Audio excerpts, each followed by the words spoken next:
My name is Nahashon Ngoge. I am one of the directors of Architect Contractors. Architect Contractors is a company with a consortium of professionals. And with this in mind, we have in-house architects, we have quantity surveyors, we have civil engineers who are registered with the relevant bodies. That would be the BORACS, Board of Registered Architects and Quantity Surveyors, Engineering Board of Kenya, the Quantity Surveyors Board. We are registered with the National Construction Authority, that is NCA. We are also registered with the Kenya Revenue Authority, that would be the KRA. In every project that we run, we make sure our workers are protected through the WIBA insurance, Workman Injury Benefit Act. So we make sure all our workers are registered in every single project with the WIBA. So far over the years, we've been operational for more than 11 years. We have not had any cases in site where we have been forced to use the insurance. As you know, construction is a process. So every time we get a new client, depending on the scope of work, there's a process that is required. And so the first thing would be the client will have to sit down with the architect. So we have an in-house architect who takes the clients through the design process. So after the design process is complete and the client is happy with the results that they get from there, they move on to the civil engineering desk. So the structural engineer will come up with structural designs for the project after the architect is done. So from there, the client will now move to the quantity surveyor's desk, where they get all the costings and they get to know how much the project, they get an estimate of how much the project will cost. So from there, they now move, we do the groundbreaking, and that's where the contractors and the foremen now and all the other laborers begin the project. For the years, we have let our projects speak for themselves. So we've been getting projects through referrals from our previous clients, very happy clients. We have done over the years a bit of marketing via social media. We also get projects from people in the same field. That would be architects, people we've worked with before will refer clients to us. How do I supervise, or how do we supervise our workers efficiently? So the first thing would be to get a very capable team. You have to get the right people for the right job.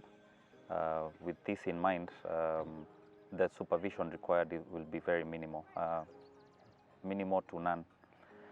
So the other thing is we have daily morning meetings with the whole team, and we let everyone know what is expected of them. We have work reviews every evening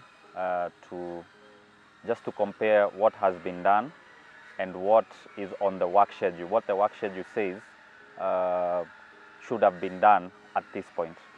So with this in mind, it makes supervision very easy, and the work flows really well. When you get the right people for the right job, you have no repetition of work done.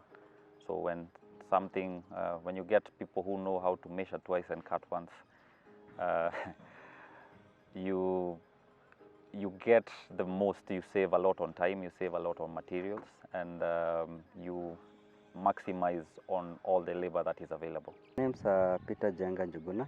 I am the Managing Director of Architect Contractors Company Limited. The company was incorporated back in 2013. We've been in the industry for longer than that, working for other companies.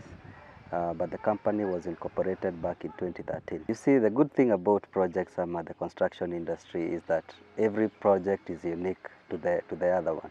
The timelines are different, the work plans are different. So some of the projects we even have to do double shifts night and day. just to make sure that the timelines have been met. So what we do normally is to prepare a work schedule. This work schedule works as a guideline of how each task is supposed to be completed, with what time, with what amount of labor. So with that, it ensures we hit our milestones within the specific timelines that we've positioned. Partnered with some of our teams. One of them, I would say, this company called OnSpace has been able to give us a platform where we can be able to manage all our sites.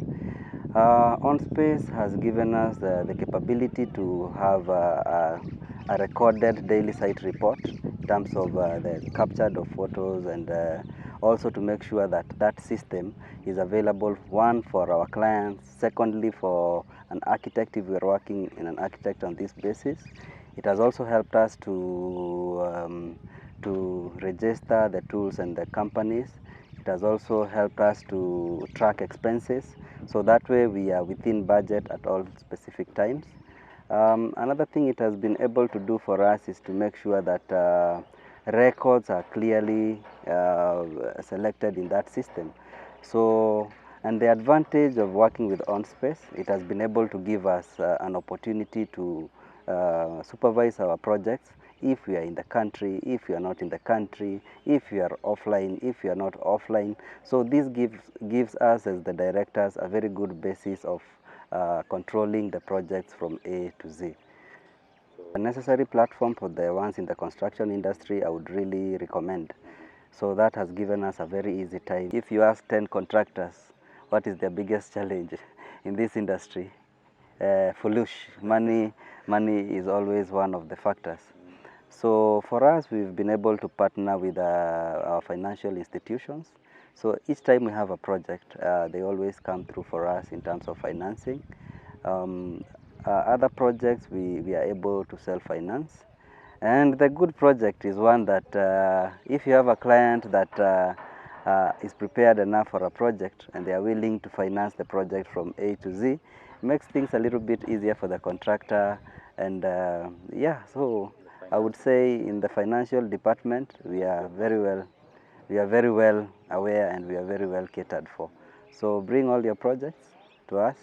Doesn't matter the size, we will just come and, you know, the kind of arrangements we come up with will guide us all through the project. How do we take through a new client the process of construction? Easy. First of all, you as the client has to understand what your needs are. So once you decide, I need a 5-bedroom, I need an apartment, I need a mall, I need this. So once you understand what kind of project you want to undertake, you come to the office, we discuss what the parameters of the projects are, what your estimated budgets are. So that will help us with guiding you the size of the project. So the first thing we do is that we take you to a design team. The design team, we will start with the architect. The architect will do an architectural design for you. The next step is that you'll go to a structural engineer.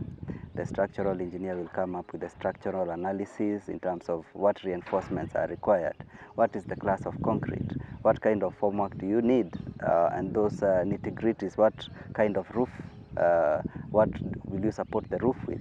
So these are just the things that are not aesthetics, but are the most important things in terms of the structural integrity of your project.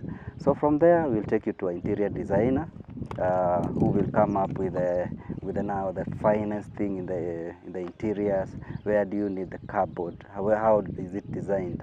Do you need a fluted wall? Do you need this kind of painting? You choose the colors. You come up with all those issues.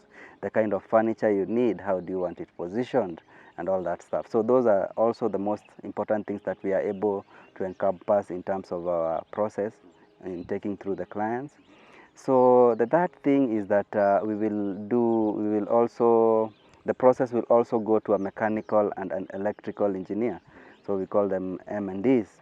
So those ones will also come up with a system of plumbing, which is the most critical part in the construction industry. If your plumbing has not been done the right way, then you will find a lot of messes in the whole site. So electrical, as we know it, hakuna mtu anataka kucheza na sitima.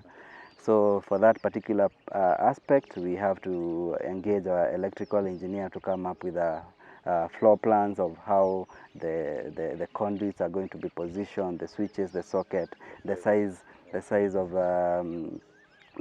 the wires that will be required, and so on. So from there, the project will go next to the quantity surveyor. The quantity surveyor will come up with a budget of that project in terms of what has been designed so far. So now that gives the client an understanding of how much the project would cost. Of course, it is called a bill of quantity. It is an estimate value of what that project would cost.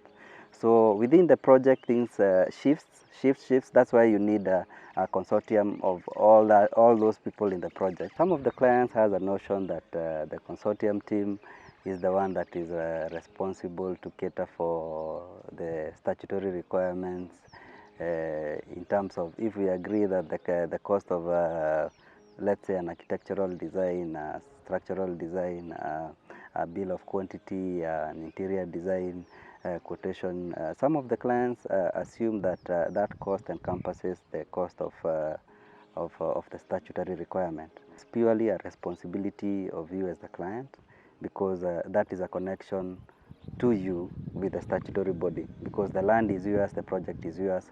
So the government has to ensure that you have all the requirements that are needed for you to move forward with the project. That some of the clients will come to you and tell you, how much will I pay for this design? How much will I pay to the city council or to the bodies that are required? You see, some of these things are not calculated by the consortium or the contractors or anyone who is a professional in the team. So once the designs are done, you take those designs to the statutory bodies that are required.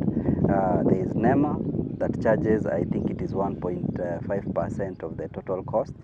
There is NCA, so the NCA is free.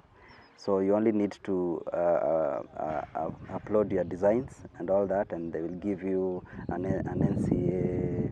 NCA certificate showing that you've been approved to do that job.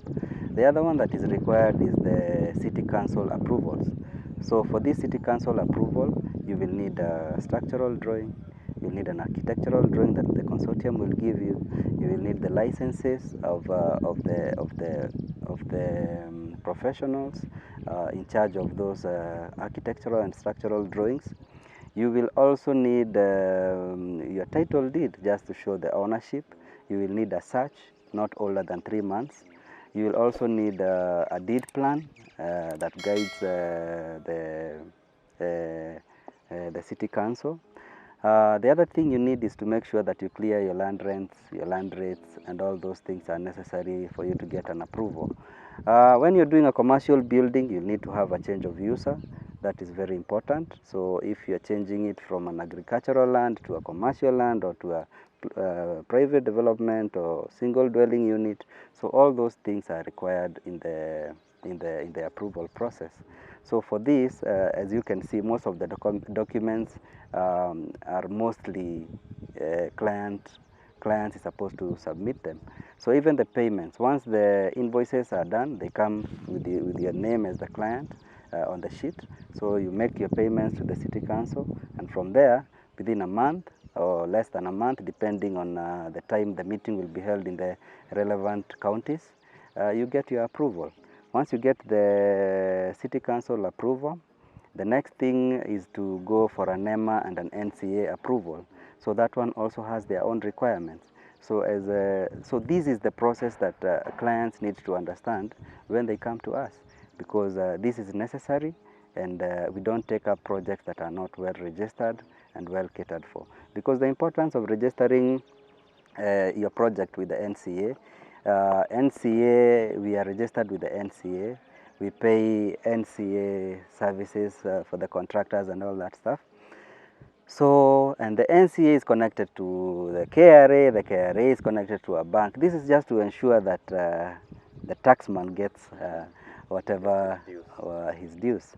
So this also helps us in filling out our what do we call an annual returns and all that stuff. So all these things are connected. So the importance of having all these things is to make sure that we also are legitimate in terms of how we do our business, and the project has been done correctly, because the NCA will have their people on ground to come and supervise the project. You'll have worksheets that we'll have to fill just to make sure that every stage of the project has been recorded. So this helps the City Council also to understand that the project was done according to the designs that were presented in the early stages of approvals. So yeah, so that is basically the process. One of the challenges that we face is having untrained people take up projects that are not on their level or on their league. So you find that a fundi, for instance, just because he has been in the industry for a while, believes they can be contractors. So that way you will find that buildings collapses all over the country and all that stuff. The other challenge we have is the bodies, the relevant bodies that probably has been set aside to make sure that those projects has been done correctly. Some of them are reluctant to do so, or maybe corruption. I don't want to name names, but this industry is full of those kind of challenges. So the other challenges we face is the financing. Financing, you find that some of the projects will get a very good project, but without the financial backing of what it requires, you may not be able to take up that project. The other challenge we face is probably you get a government tender, you do your job, but the payment delays in terms of, so if you have a loan somewhere, you've already taken up a facility to help you do the project, yeah, you find out that when those delays are done, you may lose some of your properties in the process. So challenges are there. Sometimes you'll be affected by the weather. Sometimes you might find a consortium team that is on your back and all that stuff. So there's a lot of challenges. But all in all, we don't call them challenges, we call them lessons. And each day we try to find a better way of tackling each and every situation that comes. We are very prepared with that, for that. And we also have a team and meetings that we always have to make sure that we mitigate any challenges that may come into the site. So through a well established team, then you can be able to mitigate all these factors.